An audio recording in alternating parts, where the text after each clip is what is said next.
सभी को जय हिंद दोस्तों, आप सभी का हार्दिक स्वागत है इंडिया स्ट्रॉन्ग रिएक्शंस पे। आशा करता हूँ कि आप सभी लोग बहुत अच्छे होंगे। तो आज की लेटेस्ट और मजेदार वीडियो में आप देखेंगे चीमा का कॉमेडी शो, जहां पे आप देखेंगे भारत को लेकर आरजू काजमी और चीमा के बीच में हुई एक मजेदार बहस। तो ये वीडियो काफी इंटरेस्टिंग होगी, आपको बहुत कुछ जानने को मिलेगा और मजा आएगा। तो इसे अंत तक देखें और चैनल पे नहीं है तो चैनल को सब्सक्राइब कर दें, ताकि हम आपके से मजेदार लेटेस्ट और इंटरेस्टिंग वीडियोस लाते रहें। तो चलिए पहले ये वीडियो देखते हैं और अंत में इसके बारे में बात करेंगे। जय हिंद, जय भारत। आप पता क्या करती हैं? आप बिल्कुल एक आउट ऑफ द वे जाके एक ही चीज को पकड़ के बैठ गई हैं। मैं कह रहा हूं एक चीज हुई, वो क्यों हुई? अमेरिकन ने और सऊदीज ने यहां पे क्या लोगों को रेडिकलाइज नहीं किया? समेत हमारे किया। जब अमेरिकन चले गए भाई, यहां पे तो हजारों लाखों लोग उस वक्त वो रेडिकलाइज हो चुके थे ना, उन्होंने डी रेडिकलाइज कर दिया। अमेरिकन से यार साहब कॉमेडी शो तो ना बनाए ना यार अपने शो को। क्या हो गया? हिस्ट्री का नहीं पता तालिबान क्या? जब तालिबान बड़े थे। बात सुनिए, मेरी बात सुनिए। जहां पे मैं बात कर रही थी वो आपने मेरी बात ही काट दी। मेरी बात तो कंप्लीट होने दीजिए। नो बोले आप। मैं आपको जरा एक 30 सेकंड में बता देता हूँ। जब अमेरिकन ने सऊदीज ने यहाँ पे लोगों को रेडिकलाइज किया, मदरसे बनाए, समेत हमने भी किया, मदरसे बनाए, सारा कुछ किया। वो 1989 में सोवियत यूनियन को डिसइंटीग्रेट करके चले गए। वो जो पूरे का पूरा इकोसिस्टम उसके बाद रह गया था, उसने कैसे खत्म होना था? उसी को तो 2002 में अमेरिकन और सारी वेस्टर्न फोर्सेस अफगानिस्तान में खत्म करने आई थी ना, उसी को करने आई थी जिन मॉन्स्टर को क्रिएट किया था उन्होंने। और उन्होंने, हिलरी क्लिंटन ने यह भी कहा था we imported Wahhabi brand of Islam from Saudi Arabia here. और फिर वो उसी से लड़ने 2002 से अलकायदा और वो तालिबान से लड़ने 2021 तक यहां पे बैठे रहे। और 20 साल किससे लड़ते रहे हैं? The monster they created along with us. हम उस वक्त एक जियो पॉलिटिक्स हो रही थी। Similarly that is the situation. अब हमारी फौज जो लड़ रही है वो किससे लड़ रही है? उन्हीं मॉन्स्टर से जो उस वक्त क्रिएट हुए। वो गलत अप्रोच थी, हम उसकी कुर्बानियां दे रहे हैं, नुकसान हो रहा है। That is the point. And on the contrary, ये जो हाफिज सईद वाली बात कर रहे हैं, कश्मीर में जो कुछ हुआ, the best part would have been कि हम लोग जाके डिप्लोमेटिक, पॉलिटिकल और उन्हीं चीजों में रहते और इस चीज को, उस मॉडल को कश्मीर में इंप्लीमेंट ना, जरा सुन लीजिएगा पॉइंट, लेट मी फिनिश। उस मॉडल को कश्मीर में इंप्लीमेंट ना करते और हमने किया, गलत किया, और जब खत्म कर दिया है तो फिर हम उसकी भी हम आप माफी देने को तैयार नहीं है। आप एक ही चीज के उसके ऊपर पड़े हुए हैं कि नहीं हाफिज सईद। भाई हाफिज सईद डिड इट, उस वक्त करवाया गया, अब वो खत्म हो चुका है। एंड नाउ मुझे एक बात बताएं, आपने एक और बात की है। आपने कहा जी वो पहलगाम, पुलवामा हुआ एंड ऑल दैट। मुझे ये बात बताएं, ये जो अभी हम बात कर रहे हैं, क्या दुनिया को इंडिया सबूत दे सका है? जो 2019 में इंडिया ने किया, जो वहां पे हुआ था, सत्यापाल मलिक जो गवर्नर थे उस वक्त कश्मीर की, उनकी क्या स्टेटमेंट थी कि भाई यहाँ पे इनसाइडर जॉब्स हो सकती हैं, यहाँ पे इंटरनल रेडिकलाइज्ड एलिमेंट्स मौजूद है।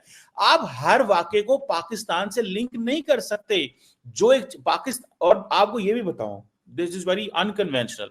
देयर वर टाइम्स जब पाकिस्तान ने इंडियन इंटेलिजेंस को यह बताया कि भाई कुछ कश्मीरी ग्रुप ये प्लान करने जा रहे हैं और इनको रोकें, और ये हम आपको बता रहे हैं, ये हमारे पास इंफॉर्मेशन है, बिकॉज हम उनको मना कर रहे हैं, वो हमारी बात नहीं सुन रहे।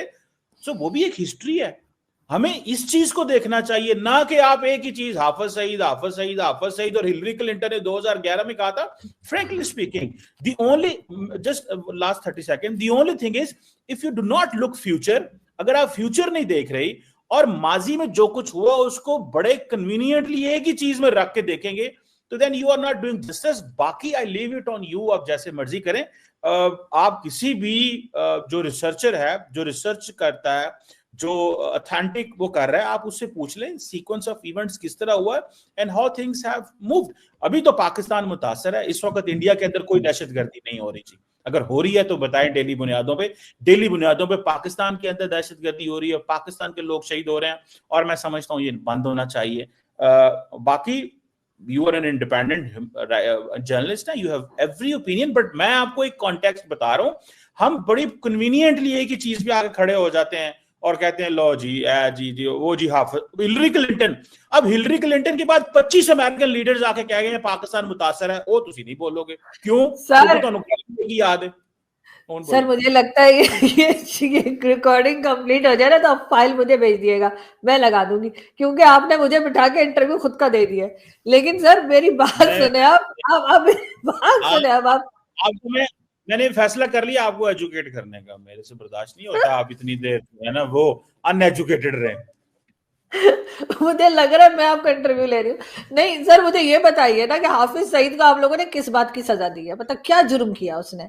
टेररिज्म की ना। तो सर नहीं, नो नो नो नो, मैं अगर आपने उसे टेररिज्म की सजा दी है तो ये बताइए उसने टेररिज्म कहाँ की? क्या उसने पाकिस्तान के अंदर टेररिज्म की है? उसने पाकिस्तान के अंदर सर। चल यार चीमा, तूने कम से कम ये तो एक्सेप्ट किया ना कि तू जिहादी है और पूरा का पूरा पाकिस्तान जो है वो रेडिकलाइज्ड है। पर यार बात करें, तू कॉमेडी बड़ी अच्छी करता है। तूने क्या बोला, पाकिस्तान ने भारत को चेताया कि भारत में आतंकवादी हमला हो सकता है।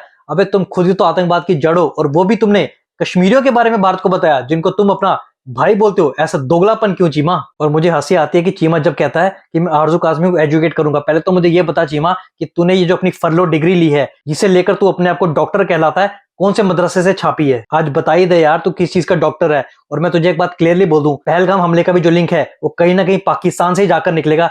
जल्दी तुम्हें उसके भी सबूत मिलेंगे। मुझे बात नहीं करने देते सर। सर देखिए, मुझे भी बोलने, मैंने आपको 20 मिनट सुना है सर, मैं 20 मिनट से आपको सुन रही हूँ। अब आप जो है ना सोल्यूशन दे रहा हूँ। नहीं, मुझे बात तो करने दे, फिर सोल्यूशन दिएगा ना। मुझे बात तो करने दे। देखिए, हाफिज सईद को आप लोगों ने 31 इयर्स की फॉर एग्जांपल आपने सजा दी है, ठीक है? किस बात पे? टेररिज्म पे। कहाँ की उसने टेररिज्म? क्या उसने टेररिज्म पाकिस्तान के अंदर की है? अगर अंदर की है तो कहाँ की है? और अगर उसने भारत में की है तो मान जाइए ना कि ऐसा होता रहा। और वो अजमल कसाब कौन था? अजमल कसाब का तो घर तक दिखाया गया था कि पाकिस्तान में कहाँ पे उसके पेरेंट्स रहते हैं और वो पाकिस्तानी है। और इसी तरह से बाकी कई चीजों में भी सर पाकिस्तान का नाम आता रहा है। और कई जो यहाँ के जो सो कॉल्ड या यहाँ की जो ऑर्गेनाइजेशन है, टेरर ऑर्गेनाइजेशन, वो कई बार रिस्पॉन्सिबिलिटी भी लेती रही है। मैं आप सिर्फ पहलगाम पे जाकर फंस जाते हैं आप लोग बुरी तरीके से। उससे पहले का कुछ नहीं देख रहे, उससे पहले क्या होता रहा है। तो उसके बाद वो टीआरएफ के टीएफआर के क्या वो है ग्रुप, उसने भी तो रिस्पॉन्सिबिलिटी ली थी। तो उसको आप क्या कहेंगे सर? इसी वजह से यही आप लोगों का बिहेवियर है जिसकी वजह से हालात ठीक नहीं हो रहे। हर बार आप कह देते हैं हमने नहीं किया, ठीक है मान लिया मैंने पहलगाम, आपने नहीं किया, ठीक है पहलगाम, वो भी मैं स्टेट को नहीं कह रही हूँ, मैं उन ऑर्गेनाइजेशंस को कह रही हूँ जिनको पाला, जिन्हें बनाया, जिन्हें सिखाया पढ़ाया, जिहादी बना के इधर उधर भेजा, उनकी बात हो रही है सर। अब तो हाल ये हो गया है कि अब हम कुछ भी बोले ना तो इतनी बार हमारे ऊपर इल्जाम लग चुका है और हम साबित नहीं कर पाए। और कई बार ये ग्रुप उठ के मान भी जाते हैं, जैसे मैंने कहा कि हाफिज सईद, ये मसूद अजहर, ये सब लोग कौन है? ये जाहिर है कि ये कोई आपकी तरह डॉक्टर तो नहीं है ना सर। मतलब उन्होंने कोई आपकी तरह से, पता नहीं सर आप किस चीज के डॉक्टर हैं, लेकिन खैर। तो सर बात सारी ये है कि आप जिस दिन मान जाएंगे, चले दुनिया के सामने मत माने, मत कहिए पब्लिकली कैमरा के सामने या प्रेस के सामने, अपने आप में तो मान जाएंगे हमारे यहाँ क्या गलत हो रहा है। और उसके बाद अगर हम उस पर काम करेंगे, इस तरह के लोगों को रोकेंगे, काफी सारे इश्यूज अपने आप सॉल्व हो जाएंगे। आधे से ज्यादा प्रॉब्लम्स आपकी उधर ही भारत के साथ और दूसरी कंट्रीज के साथ खत्म हो जाएगी। इस वक्त अफगानिस्तान भी ये कह रहा है कि पाकिस्तान हमारे यहाँ टेररिज्म करा रहा है। और ये जो आप कहते हैं ना हमारे इतने हजार लोगों की जाने गई, सर उसको मैं मर्डर कहती हूँ। आपने कत्ल किया उन लोगों को, आपने उन लोगों की जाने ली है, आपकी अपनी गलत पॉलिसीज की वजह से उन लोगों की जान गई। और सर जो सुसाइड बमर होता है ना, जब वो कहीं जाके फटता है तो वो खुद भी मरता है, तो उसको ये नहीं कह सकता कि मैं विक्टिम हूँ, मैं तो फटा था तो मैंने लोगों को मारने के लिए फटा था तो उन्हें मरना चाहिए था, मुझे नहीं मरना चाहिए था। सर ऐसा नहीं होता। अगर आप गलत पॉलिसीज रखेंगे और उसके बाद आप अगर ये रोना रोएंगे कि हम तो खुद विक्टिम है, तो भाई आपने विक्टिम तो होना ही, आपके ऊपर भी कुछ ना कुछ होगा। अगर आप दूसरे को नुकसान पहुंचाएंगे तो ऐसा तो नहीं है कि वो जहर सिर्फ वहीं जाएगा और आपके ऊपर असर नहीं करेगा, चाहे कम करे लेकिन करेगा। जो इतने लोगों की जाने गई, जो परवेज मुशर्रफ तो कहते थे जी कितने 4000 लोग जो है उस जमाने में कहा जाता था कि परवेज मुशर्रफ ने कि जी हमने अपने कुर्बान कर दिए अफगान वॉर में। क्यों कर दिए भाई? क्यों आप दूसरों की जंग में जाके शामिल हो जाते हैं? अब गजा में भेज रहे हैं, कभी कहीं भेज रहे हैं फौजियों को अपने, वो बेचारे आम फौजी जो हैं उनकी जाने जाती हैं। और ये जो बड़े बड़े स्केल पे बैठे हुए जो आपके फौजी हैं या जो आपके मिलिट्री स्टैब्लिशमेंट है, वो अपने लूटमार मचा रखी है उन्होंने। कोई कनाडा में घर ले रहा है तो कोई दुबई में घर ले रहा है तो कोई कहाँ ले रहा है। और इसी तरीके से आपके जो पॉलिटिकल पार्टीज हैं उनका भी यही हाल है, सब एक दूसरे को घसीटने में लगे हुए हैं। इमरान खान भी ऐसे ही थे और शहबाज शरीफ साहब भी ऐसे ही। लोग कहते थे शहबाज शरीफ साहब जो है वो फौज के या मिलिट्री स्टैब्लिशमेंट के पिट्ठू है, तो भाई इमरान खान कौन थे? इमरान खान को भी तो यही लोग लाए थे। ये लोग अपने काम से काम रखें, सिक्योरिटी को देखें, साइड पर हो जाएं भाई। क्या मतलब इन्होंने मुल्क की ईंट से ईंट बजा दी, अब और क्या चाहिए आपको। और भारत को आप कहते रहते हैं, भारत में सर सिर्फ 5% लोग पॉवर्टी लाइन के नीचे, हमारे यहाँ 50% लोग पॉवर्टी लाइन के नीचे, और उस पर किसी को कोई असर नहीं होता। आप जैसे लोग ना कभी पता नहीं बकाऊ खड़े हैं, कभी कहाँ खड़े हैं, कभी किधर किधर की फोटो लगाते रहते हैं सर, ट्रैवलिंग कर करके लोगों को दिखा रहे होते हैं, और बकाऊ पता नहीं क्या सर, जो भी है अजीब सा। हाँ ये व्हाट्सएप की यही प्रॉब्लम है। अच्छा मैं हाँ बिल्कुल सर, जो भी है। दरअसल प्रॉब्लम ये है, मैंने आपको कहा है कि स्टार्ट डूइंग रिसर्च। जब आप रिसर्च करना शुरू कर देगी, आपकी जिंदगी आसान हो जाएगी। आप बार बार एक सवाल पूछनी है, भाई हाफिज सईद को किस कानून के तहत सजा हुई? बिल्कुल, बहुत अच्छा सवाल है। Have you studied the UN Security Council resolution under which he has been implicated in Pakistan? Sir देखें, मुझे इतना पता है। मेरा सवाल सुन ले and then मुझे have you read UN Security Council resolution जिनके तहत उसको पनिश किया गया? बिल्कुल सर, किसी और का पढ़ाओ ना पढ़ाओ, हाफिज सईद जो है उसका मैंने बहुत अच्छे से स्टडी किया, और सर गूगल करके किया, व्हाट्सएप पे नहीं किया जैसे आप करते हैं। लेकिन बात सर ये आप मानते क्यों नहीं सर, आप इतने टची क्यों हो जाते हैं हाफिज सईद पे, मुझे ये समझ नहीं आती कि आप ऐसे डिफेंड करने के लिए कूद पड़ते हैं कि जैसे पता नहीं आपका कोई वो नेशनल हीरो है, जैसे इस तरह से आप डिफेंड करने के लिए कूद पड़ते हैं। और जैसे मैंने आपसे पूछा, मुझे बताइए ना उसको किस लिए सजा मिली है। देखिए और छोड़ दे उसको। आपने अपने पिछले सर कितने 24 मिनट्स के शो में सर 20 मिनट आप ही बोलते रहे, इसीलिए मैं कह रही हूँ फाइल मुझे।